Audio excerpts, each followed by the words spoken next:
Hello everyone, welcome to algo Bangla 29। আজকে আমরা function pointer সম্বন্ধে জানব। গত ভিডিওতে আমরা পয়েন্টার অ্যারিথমেটিক সম্বন্ধে জানছিলাম। আজকে আমরা ফাংশন পয়েন্টারের অ্যারিথমেটিক এবং ফাংশন পয়েন্টার কিভাবে কাজ করে সেটাও দেখব। আমরা তো জানি যে পয়েন্টার আসলে কি। পয়েন্টার হচ্ছে আমরা যে ভেরিয়েবলগুলো ডিক্লেয়ার করি সেই ভেরিয়েবল যে মেমোরি অ্যাড্রেসে তারা লোকেশনে স্টোর হয় সেই লোকেশনটাকে কি করে পয়েন্টার হচ্ছে পয়েন্ট করে। তো ফাংশন পয়েন্টার কি করবে? ফাংশন পয়েন্টার হচ্ছে আমাদের যে ইউজার ডিফাইন্ড ফাংশনগুলো আছে সেই ফাংশনগুলাও মেমোরিতে কোনো না কোনো অবস্থানে কি হয়, কোনো একটা পজিশনে বা কোনো একটা অ্যাড্রেস লোকেশনে কি হয়, ফাংশনগুলাও স্টোর অবস্থায় থাকে। তো ফাংশন পয়েন্টার কি করে? ফাংশন পয়েন্টার হচ্ছে আমাদের ওই ইউজার ডিফাইন যে ফাংশনগুলো আছে সেই ফাংশনগুলোকে কি করে পয়েন্ট করে থাকে বা তার অ্যাড্রেসগুলোকে পয়েন্ট করে থাকে। আমরা স্টেপ বাই স্টেপ সবকিছুই দেখব।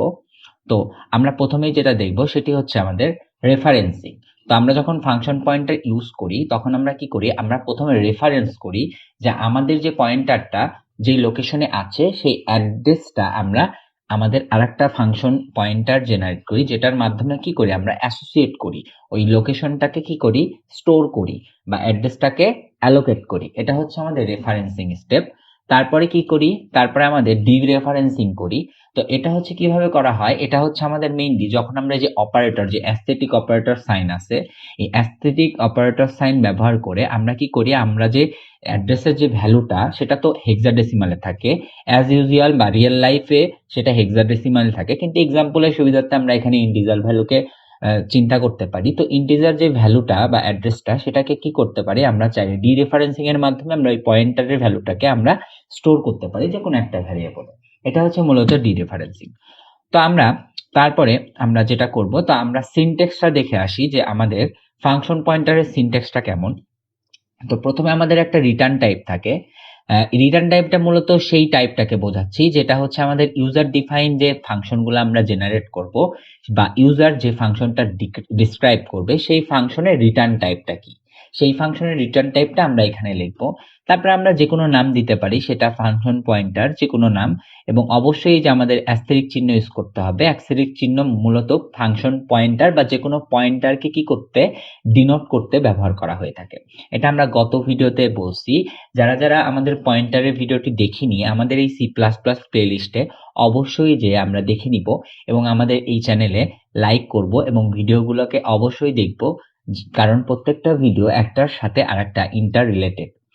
এবং আমাদের চ্যানেলের সাবস্ক্রাইব বাটনে সবাই প্রেস করব। যারা যারা সাবস্ক্রাইব করিনি অবশ্যই আমাদের চ্যানেলকে সাবস্ক্রাইব করবেন। আপনারা লেটেস্ট আপডেট ভিডিও পেতে আপনারা অবশ্যই আমাদের চ্যানেলের বেল আইকনে প্রেস করে দিবেন। ওকে, এবার আমাদের টপিকে ফিরে আসি।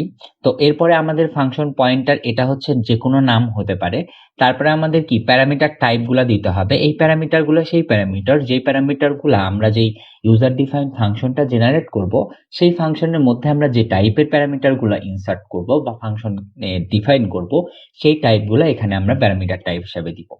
এটা হচ্ছে আমাদের ডিক্লেয়ারিং পার্ট। এই যে এটা হচ্ছে আমাদের ডিক্লেয়ারিং পার্ট বা ফাংশন, যেই মানে ফাংশন পয়েন্টার, সেই ফাংশন পয়েন্টারের ডিক্লেয়ারিং পার্টটা হচ্ছে এই অংশটুকু।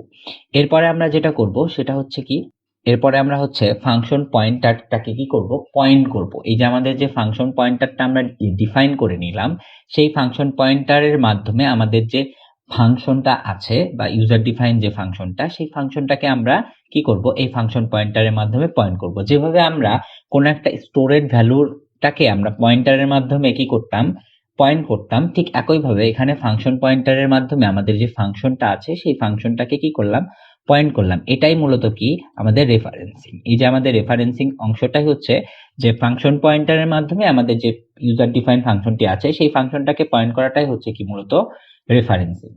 এরপরে আমাদের কি করতে হবে, এরপরে আমাদের যে ডিরেফারেন্সিং যেটা, সেটি আমাদের কি, সেটি মূলত আমাদের যে কোনো একটা ডেটা টাইপ, মানে মেইনলি এই ফাংশনটা যে ডেটা টাইপটা রিটার্ন করতেছে সেই টাইপের আমরা ডেটা টাইপ নিব এবং সেটাও একটা পয়েন্টার টাইপ, বা সেটা আমরা যে কোনো ভেরিয়েবল নিতে পারি। সেই ভেরিয়েবলে আমরা কি করতে পারবো, আমরা এই যে পয়েন্টারের যে অ্যাড্রেসটা সেই অ্যাড্রেসটাকে আমরা অ্যাস্টেরিক চিহ্ন দ্বারা আমরা জানি যে পয়েন্টারের অ্যাড্রেস ডিনোট করে। তো অ্যাস্টেরিক চিহ্ন ইউজ করে আমরা এই পয়েন্টারের ভ্যালুটা কি করতে পারি, আমরা যে কোনো একটা ভ্যারিয়েবলে রেখে দিতে পারি। এটি মূলত কি ডিরেফারেন্সিং। আমরা এক্সাম্পলের সাহায্যে আরো ভালো মতো বোঝার চেষ্টা করব এবং বিষয়গুলা আমরা কোডে যেও ইমপ্লিমেন্ট করে দেখব যে কিভাবে সেগুলা কাজ করে। তো আমরা একটা এক্সাম্পল নিয়ে নিই। তো এক্সাম্পলে প্রথমে আমরা একটা ফাংশন জেনারেট করি। এটা হচ্ছে আমাদের ইউজার ডিফাইন ফাংশন। এই ফাংশনটা মূলত কি কাজ করতেছে? এই ফাংশনটা মূলত অ্যাড করবে দুইটা সংখ্যাকে। সেই দুইটা সংখ্যার কেমন টাইপ আমরা প্যারামিটার বলে দিছি যে সেই দুইটা সংখ্যা হচ্ছে ইন্টিজার টাইপ এক্স এবং ইন্টিজার টাইপ ওয়াই। এই দুইটা সংখ্যাকে কি করবে? এই ফাংশনটা মূলত অ্যাড করবে বা সাম করবে।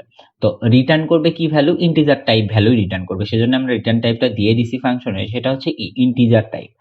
ওকে, এরপরে আমরা কি করব? এরপরে আমরা মেইন ফাংশনের মধ্যে আমাদের যে প্রথমে ফাংশন যে পয়েন্টার, সেই ফাংশন পয়েন্টারটাকে আমরা কি ডিফাইন করে নিলাম যে এটা হচ্ছে একটা ইন্টিজার টাইপ ফাংশন।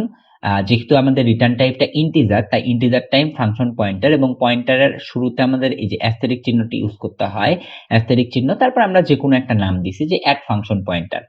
যেহেতু ফাংশনটি অ্যাড, সেজন্য আমরা ফাংশনের সাথে মিল রেখে আমরা অ্যাড ফাংশন পয়েন্টার, এবং আমাদের এই যে ফাংশনের মধ্যে যে দুইটা প্যারামিটার দেওয়া আছে সেটা কি টাইপ? Integer type. সেজন্য আমরা এখানে ইন্টিজার টাইপ কি করছি? আমরা ইন্টিজার টাইপ দুইটা ভ্যালুকে কি করছি? প্যারামিটার দুই যে টাইপের সেই টাইপটা আমরা পাস করে দিছি। এটা হচ্ছে আমাদের মূলত ফাংশন পয়েন্টার ডিফাইন করা। এরপর আমরা কি করতে পারি? এরপরে আমরা যে ফাংশনটা আছে সেই ফাংশনটাকে এই যে পয়েন্টারের মাধ্যমে পয়েন্ট করে দিলাম। এতে কি হয়ে গেল? এটা আমাদের যে ফাংশনের যে অ্যাড্রেসটা বা এই ফাংশনটা যেই মেমোরিতে যেখানে স্টোর অবস্থায় আছে সেই অ্যাড্রেসটা কি করতেছে? এখন এই ফাংশনটা পয়েন্ট করতেছে, বা এই পয়েন্টারটা কি করতেছে? পয়েন্ট করতেছে। এরপর আমরা কি করলাম? এরপরে আমরা একটা ইন্টিজার নিলাম, যে ইন্টিজারের সাহায্যে আমরা এই ফাংশন পয়েন্টার ব্যবহার করে দুইটা ভ্যালু পাস করলাম, এবং এই দুইটা ভ্যালু এর আউটপুট আমরা কি এই যে ইন্টিজার সাম, এই সামের মধ্যে কি করলাম? স্টোর করলাম। এবার যদি আমরা সি আউট করি তাহলে আমাদের এই দুইটা ভ্যালু যোগ হয়ে চলে আসার কথা। এটাই মূলত কি, আমাদের একটা লোকেশনে একটা ফাংশন আছে, সেই ফাংশনটাকে আমরা একটা পয়েন্টার ফাংশনের মাধ্যমে বা ফাংশন পয়েন্টারের মাধ্যমে আমরা সেই ভ্যালুটাকে কি করতে পারতেছি? ডিনোট করতে পারতেছি, অ্যাসাইন করতে পারতেছি, মডিফাইও করতে পারতেছি। এটাই মূলত কি ফাংশন পয়েন্টারের সুবিধা, যে যে কোনো অ্যাড্রেস থেকে আমরা কি করতে পারতেছি? সেই ভ্যালুটাকে অ্যাক্সেস করতে পারতেছি। তো এখন এই যে বিষয়টা ঘটলো, এই বিষয়টা কিভাবে ঘটলো সেটা যদি আমরা মেমোরি ব্লকে দেখি তাহলে আমরা বুঝতে পারবো। এই যে আমাদের অ্যাড যে ফাংশনটা বা অ্যাড যে ফাংশনটি আছে, এই ফাংশনটি মূলত কোথায় আছে? এই ফাংশনটি ধরে নিলাম যে আমাদের এই যে মেমোরি অ্যাড্রেস 200, এখানে হচ্ছে আমাদের এই এক ফাংশন, সম্পূর্ণ ফাংশনটি, এই যে এই সম্পূর্ণ ফাংশনটি আমাদের এই 200 যে মেমোরি অ্যাড্রেস, এটা আমরা জাস্ট বোঝার সুবিধার্থে ডেসিমাল ভ্যালু নিছি, কিন্তু অ্যাকচুয়ালি মেমোরি অ্যাড্রেস আমরা বলছি যে হেক্সাডেসিমালে অবস্থায় থাকে রিয়েল টাইমে।